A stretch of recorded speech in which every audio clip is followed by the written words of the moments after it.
birthday. Kanta ka ma. Kanta naman. Happy birthday to you. Happy birthday Day to you. Happy birthday, happy birthday. Happy birthday to you. Dan dan dan dan. Kain tayo. Thank you. Salamat po. Kakapalabok lang natin kahapon. Hindi na ako kumuha ng palabok. Ay, Diyos ko.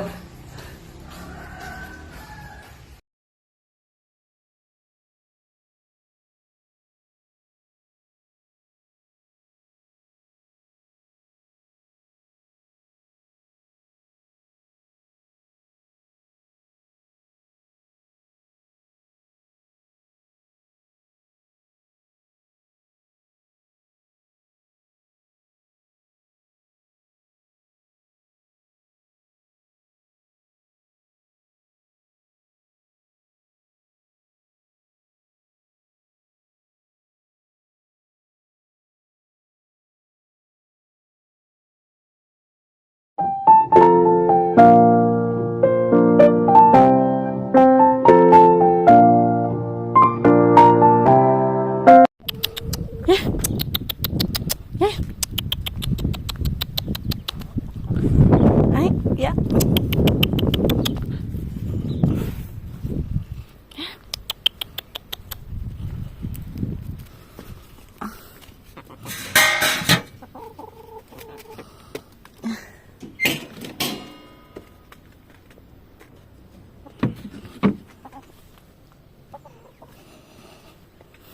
Yung tatlo.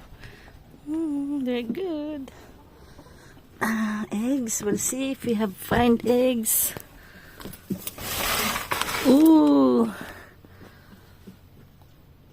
Eggs. Take the eggs.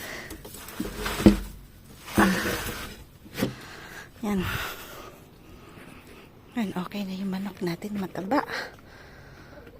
Lamig po. The garden. We'll see. Totaler. Totaler. Nila. Lalaki, di ba po? Ayan. So, they init pa ng isa. Ayan. Malamang may iitlog pa po mamaya. So, that's the thing. Ayan.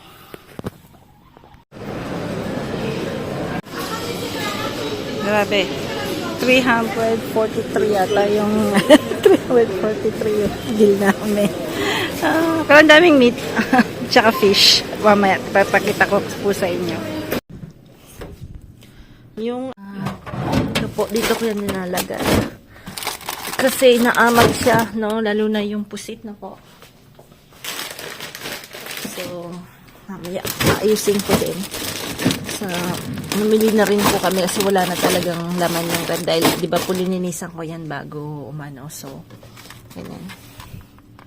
Yung mga beef po nila dito ganyan. Dami din po namin binili.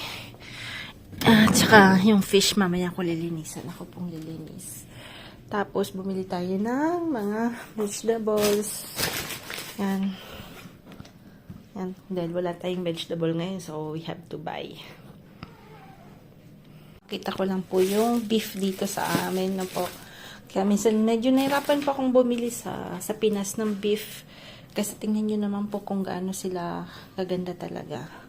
Tawag po nila dito is roast beef, no? Yung mahilig po sa red meat. Ganyan po sila. Tapos, ang gagawin ko po dito kasi wala kaming time na ano na po, tanghali na. So, I will just cut. Parang gagawin ko tawag nila is tornado. Then, I will put it in the, ano lang yan, i-anay ko lang po siya ng ilang seconds with olive oil and a little mustard na po. Yan. Ano lang po tayo, yan po kakainin namin. Quick ano lang po with a little fries na po. So, yan, fries. Fries lang tayo.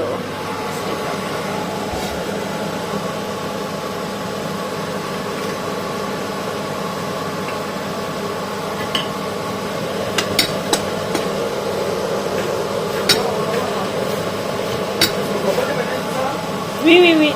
Kitchen po tayo dito sa France. Hindi pa ako nakapag-load today kasi wala pa akong masyadong i-video nung ano namin nung sa airport and all that kasi we're very tired. So, papakita ko na lang po yung yung pagdating namin. Mga a little not problem honestly, mga nasabi ko na. Tapos kanina po na grocery kami because we don't have anything dahil every time pong aalis kami ng matagal, ang ginagawa ko po is i-turn off the fridge, yung isa pa pong yung sa frozen din, so I turn that off. Tapos para malinis po, I see to it kasi na syempre dapat yung refrigerator natin laging malinis na po kasi kung hindi ay ng bacteria na po.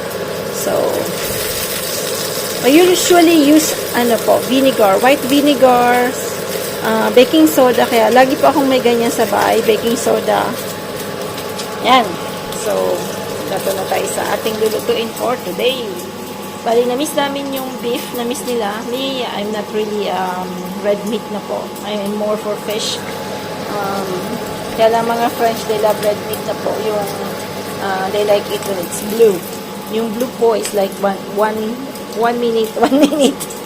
Yan. Gusto nila is, it's like bloody, no? A little bloody. Lalo na si Frank. So, ito yung taba nung nakapalibot sa kanya. Then we will do that. So, lagyan ko po siya ng mustard na po. Tapos, yan lang. Mamaya na natin aasinan yan pagkaluto na siya. Yan. Ito po last minute. Pagka ready na yung fries, kasi ang bilis niya pong iluto. So, dapat kailangang iserve nyo po agad-agad. No po? So, ganun yung gusto nila. So, dapat iserve yan agad-agad. So, mabilisan lang yan. Medyo walang init today.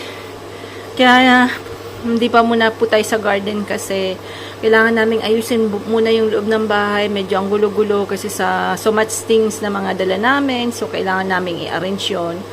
Then syempre nung pag-alis namin, ang dami din kung ano-anong mga magulo talaga po. So we have to fix the house. So ayan, today nakapag-grocery na at least. So, arrange na lang tayo for ilang days po. So, ako ng ganito, kasi medyo masama pakiramdam ni Funky, no? May lagnat po siya. Lalagyan natin ng vinegar. Yan po yung sili na mga ginawa natin po. So, yan. Ganyan lang siya. And this one, ako po, unahin ko na yung akin dahil ako po ay hindi French. Gusto ko dito ng kaunti. Okay. Yan.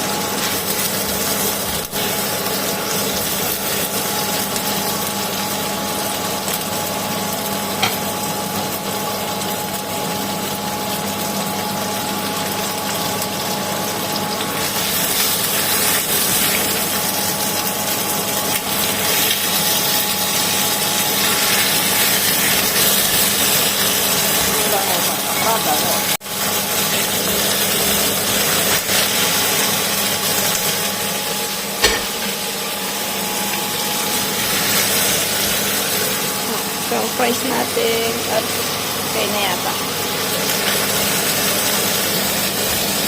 Medyo magulong camera. Naman ang aking mahal na kapatid. Ang gulo, Ate Mimi.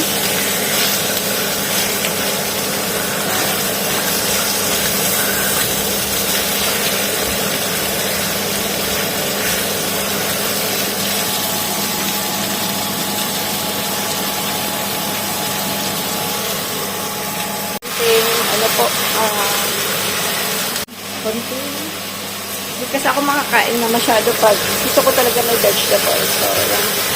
Yung pinaglutuan ko, yan. Para may vegetable tayo, then we put a little vinegar na to. Kung wala po, apple cider. Yan. Tatakpan natin. Nandiyan lang yan sa katabi. So,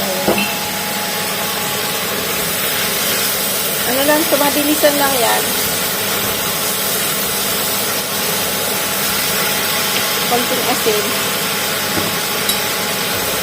Yan, patay na yan. Okay na po. Papatay na natin.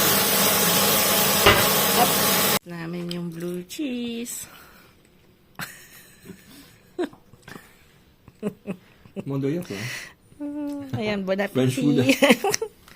Nabili kong fish, no? So, ang tawag po dyan, bar. So, that's, kalimutan ko na naman yung English niya. Yan, yung ibang klaseng isda. Ito parang galonggong lang. Macro pala yan, macro. Mackerel. Ayan. Nilinisin ko kasi hindi ko napalinisan. Isda.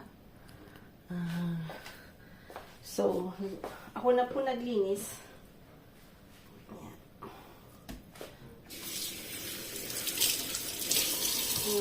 Linilinisan ko po bago ilagay sa ref.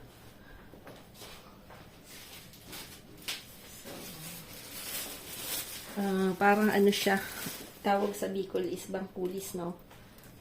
Bangkulis, parang bangkulis. Bangkulis. Laki ko po kasi di namin maubos yung isa. Dahil gagawin natin, lalagyan natin yan ng kamyas. Kamyas gagawin natin.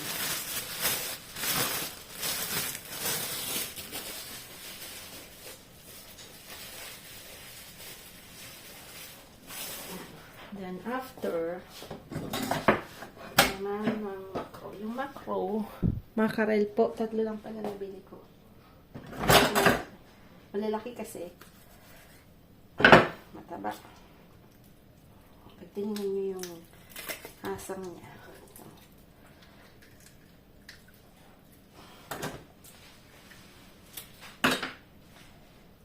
Daming anak, sayang.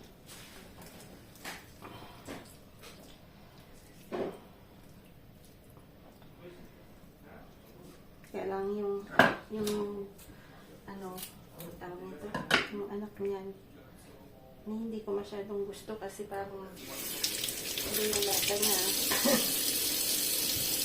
Lagyan na lang natin.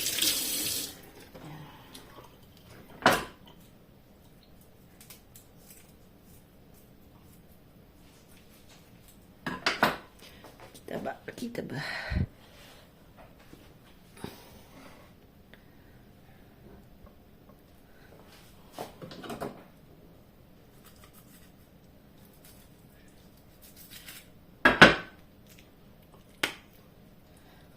Ng gills. So, kanina, nag-grocery kami. Ang tataba. Mahal na rin po talaga. So, yung grocery namin, we buy water kasi dito yung mineral water. Iniinom namin is mineral water. 300 something. Pero ang dami pong nabili namin na meat. Tsaka dito mga isda. Meron pang iba dyan. Ano po, shrimp. Kami, papakita ko po yung shrimp dito. Yung shrimp dito, pre-cook na po nila yung kulay. Lahat buntis. Ay. Lahat buntis yung ating nahuli. Lahat buntis. Ayan.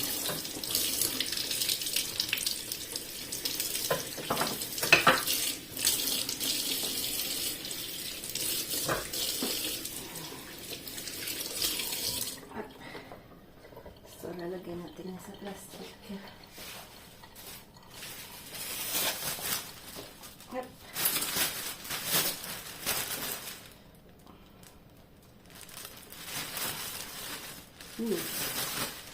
Ang anak. Ang anak nahulog.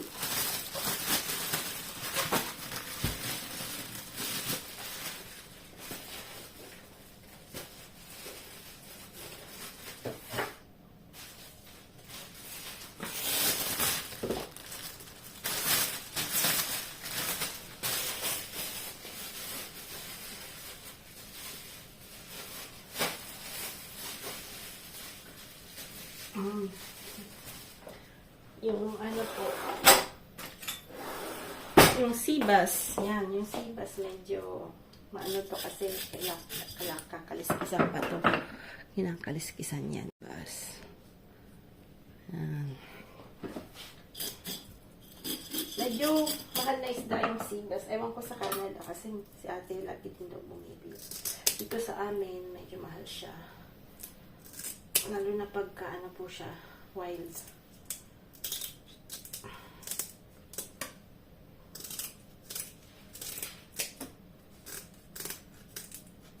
Lahat ng sauvage dito, ibig sabihin wild. Naku, double po ang presyo niya, no?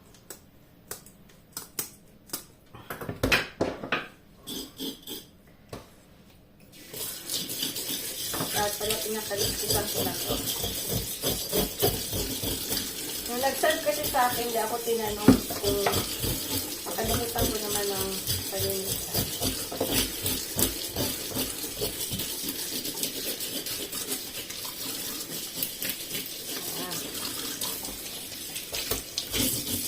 Pero pag inuto ko po ulit, naanin ko ulit yan bago ko lagay ng tubig. Parang grabe. Matindi ang lamig.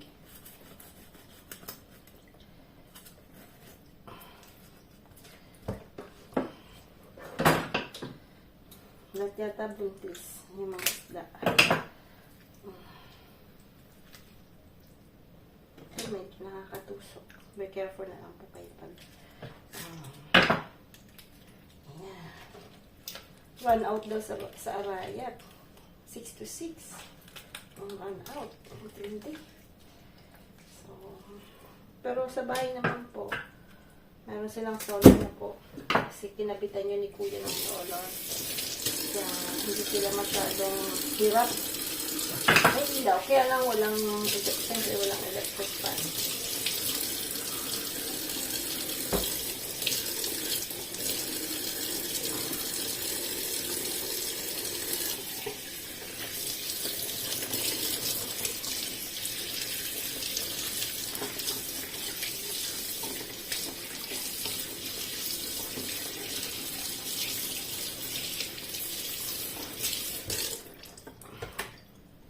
Wow. Lamig. So, natitira na lang. Bumili ako ng maliliit na anchoa. So, ang ginagawang anchovy. Sarap din yung iprito na po. So, ayan na, isa pa.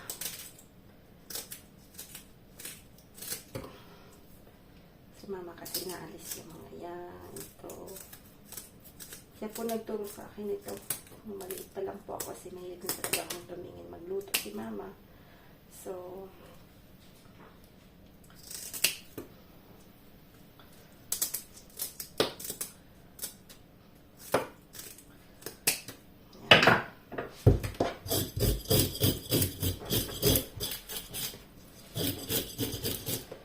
ang bilis ng ano namin, ng bakasyon namin, po, sobra. Parang kailan lang, pauwi. Tapos ngayon, wow. Tahimik, namiss ni Frank yung tricycle. Walang ingay kasi dito sa amin. Walang brum, brum, brum. Napakatahimik. Wala sa labas, walang tao sa labas. Yan, winter talaga ganyan. Kahit summer, ganun din, tahimik. Pero at least pag summer, may mga batang naglalaro. Kasi may parks na malapit sa amin na nililig mo. Yung mga tawal ng aso. Ngayon talagang wala. As in, tahimik. Kapitbahay pa naman namin halos sa mga yung sa front namin, mga tatanda, mga retired na po. Isa yung doktor, mga nasa 80s na rin siguro. Tapos may isang widow sa harap namin. Tapos dun sa kabila, ganun din. Tapos si George nasa medical house siya, home. So baka daw umuwi bukas. So, almost 2 months din siya sa, nung wala kami, umalis din po si George. So, yun, pabalik na rin po. Medyo, sana okay na. Ay, mahirap talaga pag tumatanda na po, no? Lalo wala ka pa kasasabi. Kaya lagi kong sinasabi kay mama, ang swerte niya kasi may kasama siyang anak. Minsan, kahit nagbabagtakan sila ni Kinky. Joke. You always have some, siyempre you have different characters na po. Talagang may time na we have different things.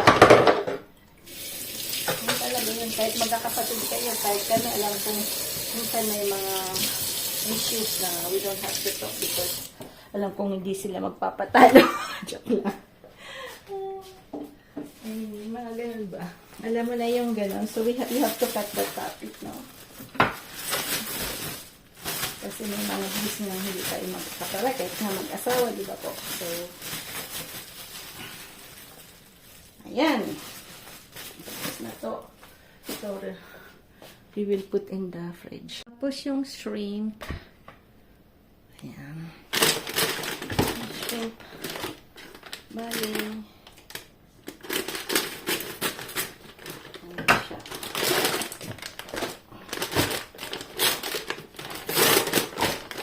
Ito yung shrimp dito. Ayan. Ganyan siya kaganda. Ayan. So, 9 euro yung kilo niya. So, bumili pa ako ng 1 kilo. Pero, ipapak natin yun ng maliliit na po. Kasi, hindi ko naman po siya gagamitin lahat. Minsan,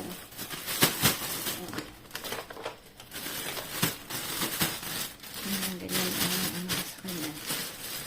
Pagpapak.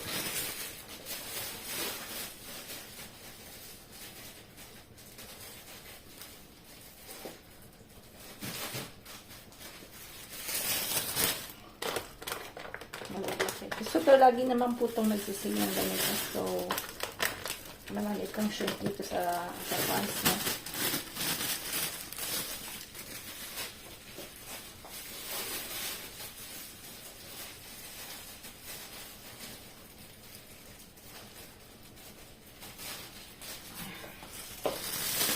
Dami na rin yung 4 na supot yung 3 po. Nasupot siya.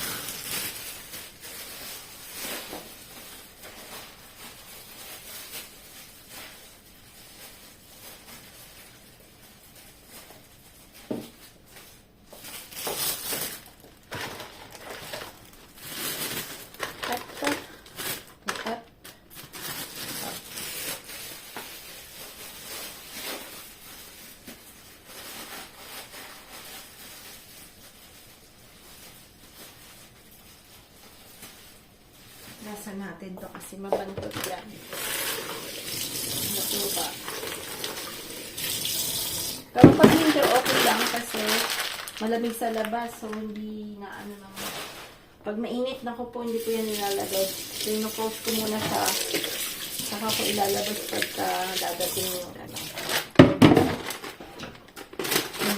May day po kasi kami ng tipating basura. So, yung sinasabi kong unsure, hindi na siya ganun kaganda. Ayan, ganito po siya. So, wow, naduhog. Tanggalin lang natin yan ng anchoby to. So, tatanggalin ko lang to ng kala ko, sa malayo, parang fresh na fresh eh. Mabilis talaga siyang maano. Very fragile din.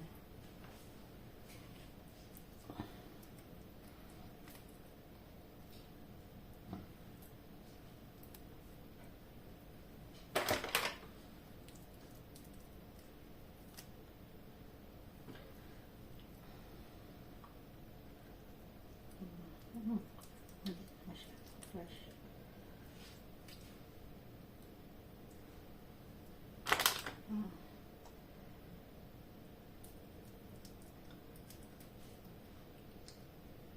Ang bilis na ano niya.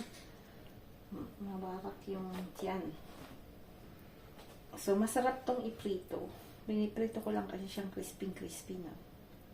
Yan ang gusto ko sa kanya. Kasi, piprito ko lang sana to. Kaya lang, gusto nila kanina beef. So, sinacrifice ko. Hindi ko lang. Dapat ito ngayon ko lulutuin. Anyway. Ganyan talaga. Na-miss nila yung beef na po. Kasi sa Pinas, yung mahilig sa beef, walang gaano talagang maganda na compare yung dito sa France po talaga ang ng beef is very yung mahilig. Ako kasi hindi masyadong sa red meat, so more on veggies kasi ako tsaka sa fish, no? So nami-miss ko yung mga pinanganak po kasi ako sa Bicol, so nasanay pa ako kasi papa mahilig sa dagat, mga isdang dagat. So nami-miss ko yung mga yun, yung langkoy, yung tulingan. Ako, tulingan lang. Ako. Kahit ako siguro. Hindi na. Yan po yung mga sapsap, pangkulis. Yan po yung mga namin doon. So marami pa pong isdang wala sa arayat na po. Gawa ng yung tabako that time is marami po talaga mangingisda. Yung katabi niyang small villages, marami po talagang nagtitinda ng nanghuli pala. Kaya sa tabako, marami pong nagtitinda ng isda. So, sana next time makauwi tayo ng tabako. Kasi this year, hindi po kami pumunta dahil may lugar pong binaha. May mga roads po na medyo pangit daw na po. So, we didn't take a risk. Hindi kami nag-take ng risk. Kasi mahirap din po yung malayo po kasi ang tabako sa ang Bicol sa po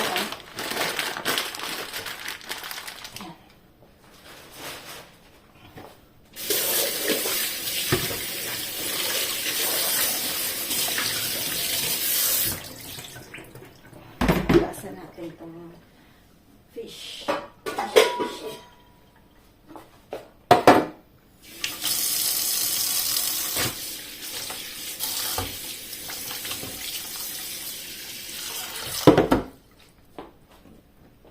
Kuha tayo na.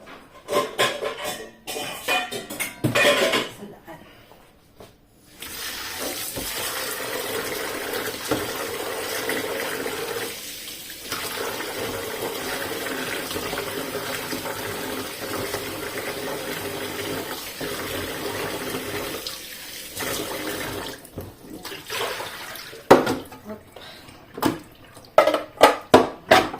Ako kung luluto ako mamayang gabi. Siguro hindi na kasi grabe po ang jet lag kami nito. Kanina ang aga kong nagising. So jet lag is really